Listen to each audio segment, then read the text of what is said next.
준혁은 다낭으로 돌아가기로 했다. 하지만 수아와 준서를 집에 혼자 두고 가는 게 마음에 걸렸다. 어머니가 말했다. 걱정 말고 가. 수아랑 준서는 내가 있을게. 아버지한테는 네가 출장 갔다고 할 테니까. 이 얘기했다가는 아버지가 난리치실 거야. 준혁은 그 말에 조금 안심했다. 어머니는 독실한 불자였다. 보름마다 절에 오르고 스는 법문을 빠지지 않고 들었다. 아버지와 아들이 이런 걸 믿지 않을수록 어머니는 더 깊이 믿었다. 그게 지금은 다행이었다. 준혁이 짐을 챙기는 동안 어머니가 외출했다가 이마에 땀을 흘리며 돌아왔다. 절에 다녀왔어. 스님한테 여쭤갔더니 몇 가지 당부하셨어. 잘 들어. 숨을 고르며 말을 이었다. 소울은 무당이 준 것들은 임시방편이래. 원혼이 한 번 집에 들어오면 시간이 갈수록 쫓아내기 어려워진대. 스님 말씀으로는 퇴마보다 중요한 게 있대. 죽은 사람의 한을 풀어줘야 진짜 떠난다고. 억울하게 죽은 후는 그 억울함이 풀리기 전까지는 절대 안 간대. 그러고는 가방에서 작은 휴대용 연불기를 꺼냈다. 일단은 원혼을 공양하면서 향 올리고 집에서 관음경이나 반야심경 틀어놔. 집안이 맑아지고 원혼을 달래는 데도 도움이 된대. 귀신이 나타났던 자리마다 마늘 한 쪽씩 놓고 며칠 뒤에 검은 개를 한 마리 키우면 당분간은 안 덤빌 거래. 준혁이 어머니 말을 들으며 고개를 끄덕였다. 근데 무엇보다 중요한 건 그 귀신을 이해하는 거야. 억지로 쫓으려다가 더 강하게 반발하는 경우가 많대. 알겠지? 어머니가 생각난 듯 가방을 다시 뒤적였다. 아차, 이것도 받아왔는데 깜빡했네. 스님이 준서한테 채우라고 주신 거야. 안에 가위 꼬리가 들어있대. 이걸 차고 있으면 귀신이 아이한테 못 건든다고 하셨어. 가위 꼬리. 그 말을 들으며 이야기를 전해댔던 나는 고개를 끄덕였다. 실은 나도 직접 본 적이 있었다. 가위 채찍으로 원혼을 쫓는 장면을. 내가 17살 때 우리 집 삼촌이 음연이 있다는 말을 들었다. 밤마다 꿈에 여자가 찾아온다고 했다. 누구를 사귀어도 며칠이 안 돼 상대방이 팔이 부러지거나 이유 없이 헤어지자고 했다. 할머니가 무당을 불렀다. 무당이 삼촌 머리에 빨간 천을 씌우고 향을 들고 이리저리 뛰어다니며 알아듣기 힘든 말을 중얼거렸다.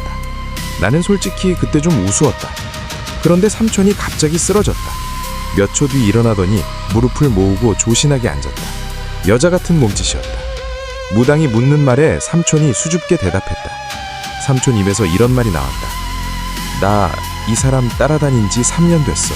매일 밤 같이 잤고 우리 사이에 아이도 있어. 그러면서 자기 배를 가리켰다. 말이 안 됐다. 하지만 내 눈앞에서 벌어진 일이었다. 무당이 가위 채찍을 꺼냈다. 삼촌 등에 내리치기 시작했다. 맞는 자리마다 거무스름한 자국이 올라왔다. 무당은 호통을 치다가 달래가가 그러면서도 채찍질을 멈추지 않았다. 삼촌이 땅에 뒹굴며 고통스러워했다. 나는 말리려고 일어서려고 했다. 귀신은 안 보이는데 삼촌만 아파 보였으니까. 결국 삼촌은 무릎을 꿇고 빌었다. 그러더니 담배 한 개비를 달라고 했다. 평생 담배를 피운 적이 없는 사람이었다. 연기를 2번 깊게 들이마시더니 타들어가던 담배가 순식간에 다 탔다. 원호는 결국 조건을 내걸었다. 종이로 만든 집과 옷, 남편 인형을 태워달라는 것이었다. 그렇게 해주면 삼촌을 놔주겠다고. 채찍에 맞았던 자국은 원혼이 빠져나가자 흔적도 없이 사라졌다. 옆에 있던 어른들이 수군거렸다. 가위 채찍 맞으면 귀신도 아프대. 손 좀 쓸 줄 아는 무당한테 가면 임신한 사람도 떨어뜨릴 수 있다던데. 물론 그 얘기는 그냥 흘려들었다. 확인하고 싶지도 않은 이야기였다. 어쨌든 그래서 나는 가위꼬리 얘기에 고개가 끄덕여졌다. 어머니가 모든 것을 정리해주고 갔다. 향로도 놓고 마늘도 귀신이 나타났던 자리마다 하나씩 올렸다. 다음날 아침 준혁은 비행기에 올랐다. 다낭에 내리자마자 한 사람에게 전화를 걸었다. 중개인 재환이었다. 그 별장을 준혁에게 소개해준 사람. 첫 번째 전화, 받지 않았다. 두 번째 전화, 역시 묵묵부답. 준혁이 문자를 보냈다. 지난번에 봤던 것 같은 별장을 서울 친구가 하나 찾고 있어서 좋은 매물 있으면 연락 줘. 5분도 안 돼 재환이 전화를 걸어왔다. 목소리가 달랐다. 반갑고 활기찼다. 약속 장소를 잡았다. 준혁은 카페 자리에 앉아 재환을 기다리며 생각했다. 만약 재환이 처음부터 그 집에 문제가 있다는 걸 알면서 팔았다면 용서하지 않을 것이다. 하지만 지금은 가족이 먼저였다. 일단 참기로 했다. 재환이 들어왔다. 반갑게 악수를 청했다. 자리에 앉자마자 준혁이 바로 물었다. 그 흰별장 사실 뭔가 문제 있었던 거 알았지? 재환의 얼굴이 굳었다. 잠깐이었지만 확실히 굳었다. 그러더니 아무렇지 않은 척 말했다. 뭐 문제라면 오래 비어있던 거지. 고치고 나니까 사진 보니까 완전 새집 같던데. 원래 지은 지 얼마 안 됐다가 주인이 해외로 이민 간다고 급매로 내놓은 거잖아요. 가격 좋게 산 거 형도 알잖아. 준혁이 눈을 가늘게 떴다. 그 집에 사람 죽은 거 알고 있었지? 카페 안 사람들이 힐끗 쳐다봤다. 준혁이 재환을 밖으로 끌어냈다. 말해. 그 집에서 젊은 여자가 죽은 거 알고 있었지? 재환 얼굴이 새파랗게 질렸다. 어떻게? 그 순간 준혁이 주먹을 날렸다. 재환 코에서 피가 흘렀다. 어떻게 알았냐고? 그 귀신이 지금 내 가족 죽이려 하고 있어서.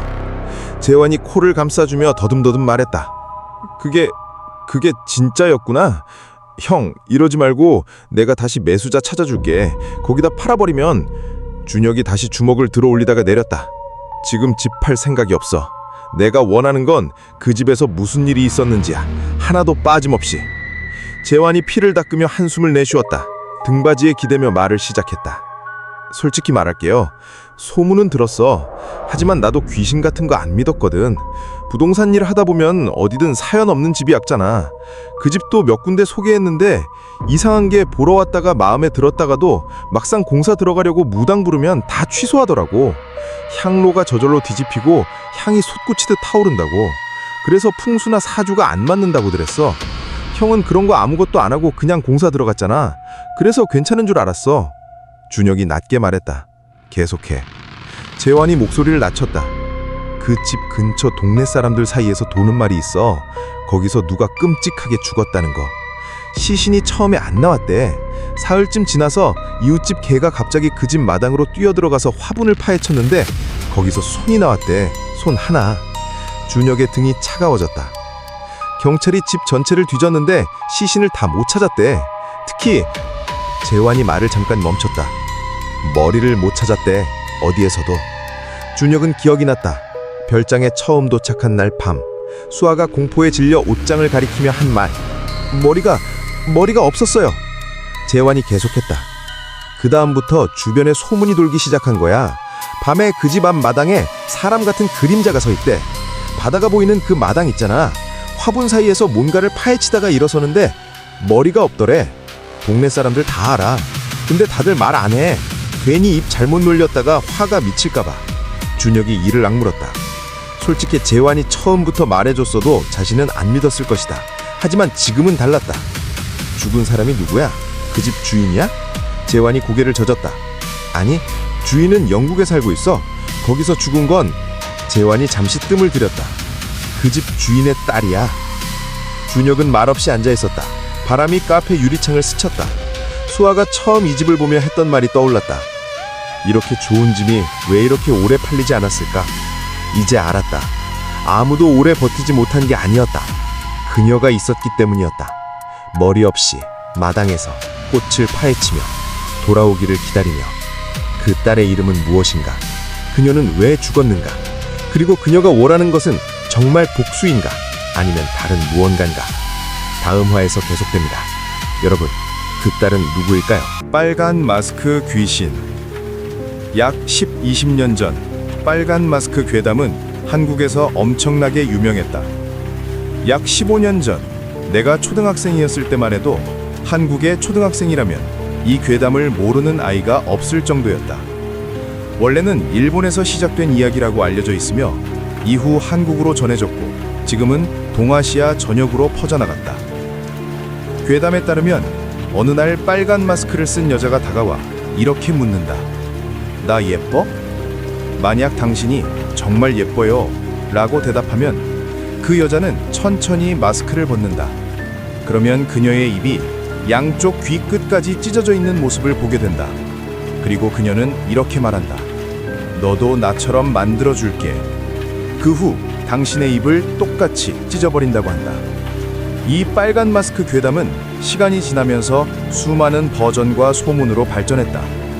첫 번째로 혈액형에 따라 입이 찢어지는 길이가 다르다는 소문이 있었다. 예를 들어 A형은 가장 짧게 찢어진다.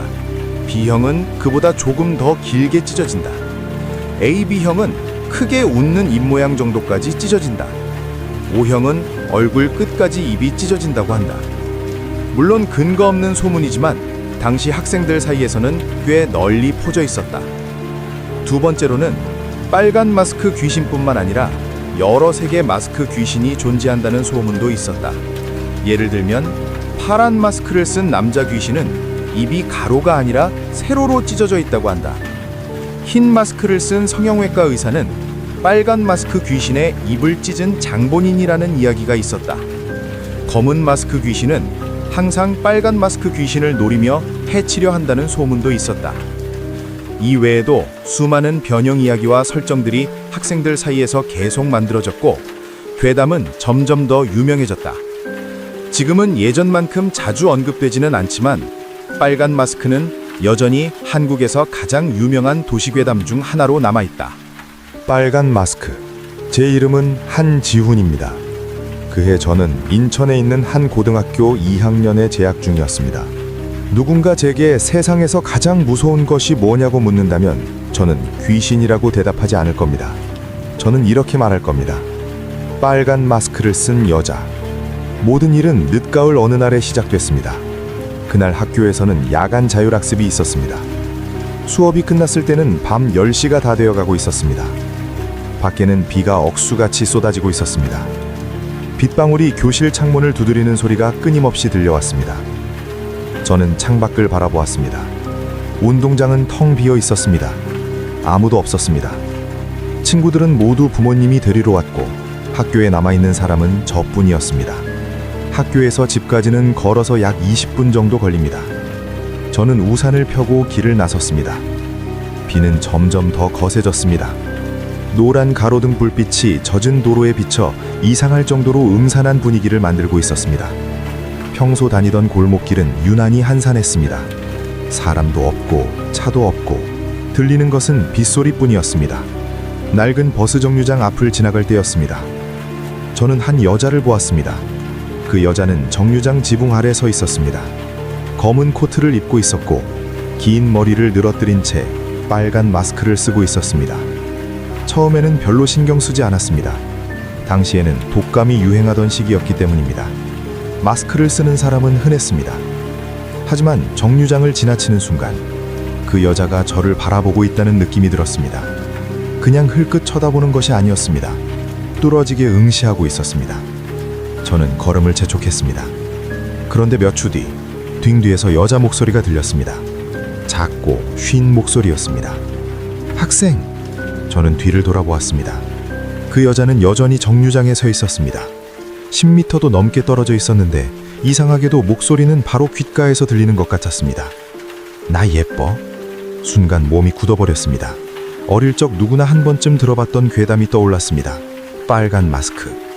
심장이 미친 듯이 뛰기 시작했습니다. 저는 스스로를 다독였습니다. 설마 그럴 리가 없잖아. 누군가 장난치는 거겠지. 나 예뻐? 여자가 다시 물었습니다. 저는 대답하지 않았습니다. 그냥 뒤돌아 걸어갔습니다. 그때였습니다. 뒤에서 발소리가 들리기 시작했습니다.